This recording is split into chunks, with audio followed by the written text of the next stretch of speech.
ताज़ा और बड़ी खबरें बताएंगे दोस्तों। आखिरकार कैसे हम्मास ने कर दिया वीडियो जारी। जी आपको बता दें, हम्मास ने दी धमकी कि अगर अब नहीं युद्ध रोका गया तो तुम्हारे बंधकों को एक एक कर मारेंगे। हम्मास ने पहली बार 4 महिलाओं की कर दी पिटाई। बताएंगे आखिरकार इस वीडियो पर क्यों मच गया बवाल, क्यों राहुल गांधी ने कहा कि प्रधानमंत्री नरेंद्र मोदी और बीजेपी मिलकर बलात्कारियों को बचाती है। आखिरकार कैसे दोस्तों राजस्थान में कांग्रेस की बड़ी जीत होने से बीजेपी को लगा बड़ा झटका, और क्यों आम आदमी पार्टी और कांग्रेस के बीच में बन गई ये बात। बताएंगे कितनी कितनी सीटें कहां जा रही है आम आदमी पार्टी लोकसभा की। तो तमाम मुद्दों पर होगी बात, लेकिन उससे पहले अगर आपने दोस्तों हमारे चैनल को अब तक सब्सक्राइब नहीं किया है, जल्दी से कर लीजिए। पास में एक घंटी आएगी, इस कॉल नोटिफिकेशन पे दबाइए ताकि हर वीडियो की अपडेट आपको मिल पाए। दरअसल दोस्तों आपको बता दें चले, हम्मास ने पहली बार किया वीडियो जारी, 4 महिलाओं की करवा दी पिटाई। दरअसल दोस्तों आपको बता दें चले, हम्मास पहली बार हिंसा पर उतर आया। हम्मास ने एक ऐसा वीडियो जारी किया जिसमें 4 महिलाओं की पिटाई हो रही है। हम्मास ने मांग की है कि अगर इजराइल ने जल्दी युद्ध नहीं रोका तो हम एक एक कर सारे बंधकों को अब मार डालेंगे। आपको बता दें चले, हम्मास के पास इजराइल के कई बंधक हैं जिनको लेकर बवाल मचा हुआ है। ऐसे में अब हम्मास ने शर्त रख दी है कि अगर इजराइल नहीं माना तो फिलहाल वो उसके बंधकों को मार देगा। लेकिन दोस्तों इस तरीके से लेडीज़ों की पिटाई करना ये सही नहीं है। अब तक हम हम्मास का ये कहते थे कि हाँ हम्मास मुंह तोड़ जवाब दे रहा है इजराइल को, लेकिन क्या कुछ भी सिचुएशन हो इस तरीके से औरतों पर हाथ उठाना सही नहीं है, चाहे वो हम्मास हो या फिर कोई और हो। आपको बता दें चले दोस्तों, राहुल गांधी ने प्रधानमंत्री की खोल दी पोल, बता दिया कैसे बीजेपी रेपिस्टों को बचाती है और जेलों से बाहर निकालती है।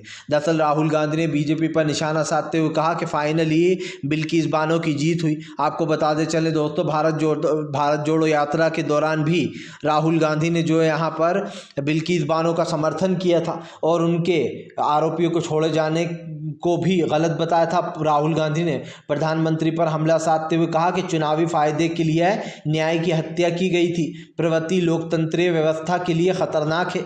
आज सुप्रीम कोर्ट के फैसले ने एक बार फिर से देश को बता दिया कि अपराधियों का संरक्षण कौन है। बिल्किस बानो के अर्थ यानी कि जो वो बलात्कारी थे उनको कहीं ना कहीं जो है यहाँ पर बीजेपी ने सपोर्ट किया। उन्होंने कहा कि फिलहाल संघर्ष अहंकारी भाजपा सरकार के विरुद्ध है, न्याय की जीत हुई है। और आपको बता दें सीधी सी बात यह है कि प्रधानमंत्री ने एक दिन पहले ही लाल किले से ये बयान दिया था कि हम महिलाओं की सेफ्टी करते हैं और दूसरे दिन रेपिस्टों को छोड़ दिया गया।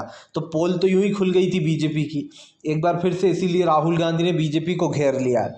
आपको बता दें चले दोस्तों, हम्मास इजराइल की जंग के बीच में अमेरिका ने टेके घुटने। अमेरिका ईरान से 10 दिन पहले भेजा संदेश, कहा फिलहाल हम मिडिल ईस्ट में पूरी तरीके से बताया जा रहा है अमेरिका फेल हो गया और वो शांति चाहता है। दरअसल आपको बताते चले, अमेरिका ने ईरान से मांग की है, ईरान को शांति की अपील की है, या ये फिर कोई चाल है।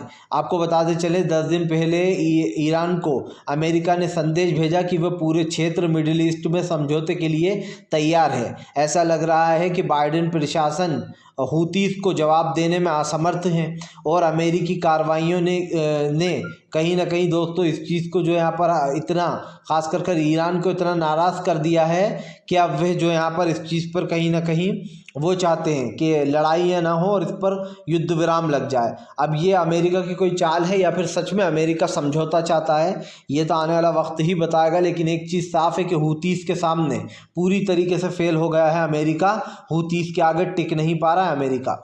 आपको बता दें चले दोस्तों, आखिरकार कांग्रेस ने फिर से एक बार साबित कर दिया कि राजस्थान में दोस्तों बीजेपी का वोट परसेंटेज थोड़ा सा बढ़कर वोट भले ही मिले हो 2% से, लेकिन कांग्रेस का वोट शेयर बिल्कुल कम नहीं हुआ। लोगों का विश्वास कांग्रेस पर है। दरअसल दोस्तों आपको बताते चलें, बीजेपी ने चुनाव से पहले ही राजस्थान में अपने एक मंत्री को शपथ दिला दी थी, जो कि आप समझिए गैर कानूनी तो था ही, लेकिन ये लोकतंत्र की हत्या भी थी। कांग्रेस ने चुनाव आयोग में शिकायत करी, कुछ नहीं हुआ, क्योंकि जाहिर सी बात है चुनाव आयोग तो दोस्तों बीजेपी का ही पिट्ठू बन चुका है।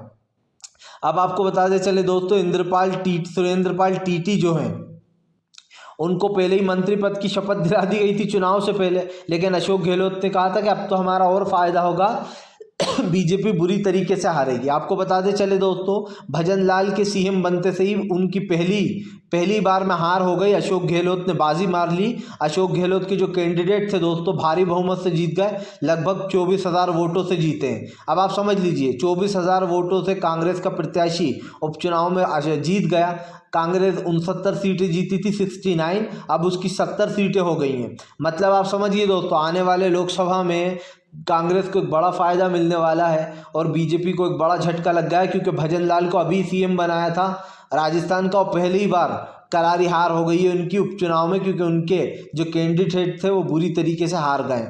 आपको बता दें चले दोस्तों, फिलहाल आम आदमी पार्टी और कांग्रेस में बन गई बात, सीट बंटवारे को लेकर हुई बैठक। दरअसल आपको बता दें चले दोस्तों, कल राजस्थान में आम आदमी पार्टी और अशोक गहलोत के बीच में बैठक हुई है। बताया जा रहा है आने वाले लोकसभा चुनाव को सीट बंटवारे को लेकर कई बातें थी, जिस पर स्पष्टीकरण माना गया। आपको बता दें चले, सीट बंटवारा, सीट शेयरिंग एक बड़ा मुद्दा होता है, जहां पर सीट शेयरिंग को लेकर कांग्रेस ने अपनी रणनीति बनाई है और दोस्तों ये रणनीति काम आएगी। आपको बता दें चले, दरअसल आम आदमी पार्टी ने दोस्तों अपना सीट शेयरिंग वाला फॉर्मूला बताया है, जहां पर वो कई जगह पर हरियाणा में 1 सीट चाहती है, गोवा में 1 सीट चाहती है, और जो यहाँ पर दोस्तों राजस्थान में लगभग 7 सीटों का बताया जा रहा है, दिल्ली में 3 सीटें चाहती है।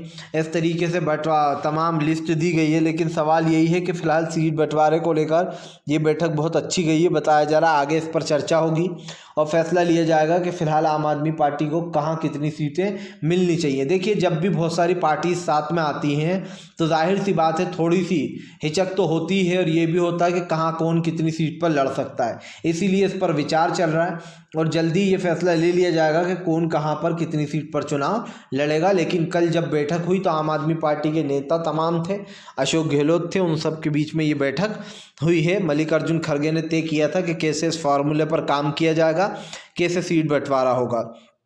आपको बताते चले दोस्तों, फिलहाल एक बार फिर से हिजबुल्लाह और इजराइल में ठनी। दरअसल आपको बताते चले, इजराइल के ऊपर अपनी 62 मिसाइलें दाग दी थी जो है हिजबुल्लाह ने, लेकिन आपको बताते चले दोस्तों, अब हिजबुल्लाह के एक कमांडर को इजराइल ने मार दिया है, जिसके बाद आपको बताते चले अब ये मामला बहुत ज़्यादा बढ़ गया है। इजराइल और हिजबुल्लाह की लड़ाई दोस्तों अब ज़बरदस्त तरीके से उभर कर सामने आएगी।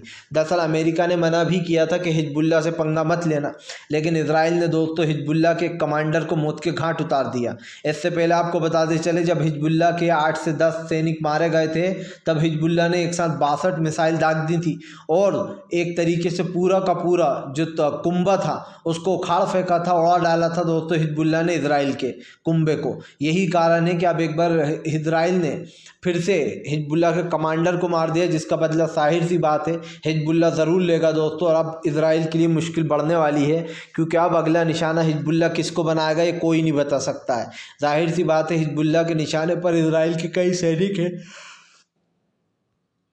जिनको अपना निशाना बनाया जाएगा, और आने वाले समय में ये साफ पता चल जाएगा कि आखिरकार हिजबुल्लाह दोस्तों किस तरीके से अपने इस बदले को लेगा, क्योंकि इजराइल ने बहुत बड़ी गलती कर दी है हिजबुल्लाह से पंगा लेकर। आपको बताते चले दोस्तों, फिलहाल एक बार फिर से प्रधानमंत्री नरेंद्र मोदी के ऊपर जमकर फट पड़े अरविंद केजरीवाल बोले, जो ईमानदारी से चलता है बीजेपी उसको टारगेट करती है। तमाम ईमानदार और तमाम विपक्ष के नेताओं को उठाया जा रहा है। उन्होंने कहा कि फिलहाल टीएमसी से लेकर कांग्रेस से लेकर तो आम आदमी पार्टी तक के नेताओं को जेलों में डाला जाता है। आम आदमी पार्टी के अरविंद केजरीवाल ने बीजेपी पर आरोप लगाया कि सिर्फ विपक्ष के ऊपर ईडी और सीबीआई की कार्रवाइयां होती हैं, जबकि बीजेपी के तमाम नेता भ्रष्टाचारी हैं। उन्होंने कहा कि बीजेपी से बड़ा भ्रष्टाचारी इस देश में और कोई नहीं है, इन्होंने सबसे ज़्यादा घोटाले किए हैं। जाहिर सी बात है दोस्तों, आम आदमी पार्टी के केजरीवाल ने बीजेपी को इसलिए भी लपेटा क्योंकि अभी हाल ही में संजय सिंह ने जेल से बाहर आकर अपना नामांकन का पर्चा भी भर दिया था, और संजय सिंह के सपोर्ट में कई लोग भी हैं। सीधी सी बात यह है कि इस वक्त राजनीति में दोस्तों उफान आ गया। इसका सबसे बड़ा रीज़न हमने आपको बता दिया है कि फ़िलहाल जो विपक्ष के ऊपर ईडी सीबीआई की कार्रवाइयाँ हो रही हैं।